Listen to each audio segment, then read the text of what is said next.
আর যাব না হামলা করিতে, ও টাম ভাই রে, আর যাব না হামলা করিতে।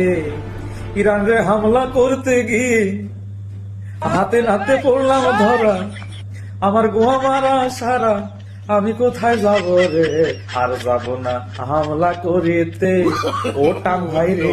আসলে কি ইসরায়েল কিন্তু মনে মনে এই গানটা গাইতেছে যে আমি আমেরিকার কথা শুনে যে আমি যে ইরান হামলা করতে গেলাম, আর ইরান ও কি বাস দিল, কত মিসাইল ছুড়ি আমার দেশটা ধ্বংস করে দিতেছে।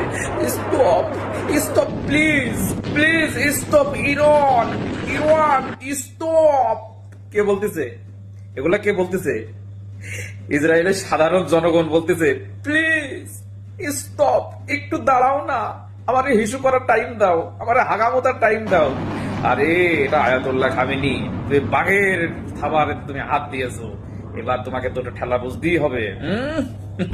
কি যে শান্তি লাগতেছে ভাই, মানে আমি অবাক হয়ে যাচ্ছি যে ইরানে এত মিসাইল, এত মিসাইল মাথার উপর দিয়ে যখন আমাদের যাচ্ছিল তখন আমরা জানি যে কত মিসাইল ছেড়েছে আজকে।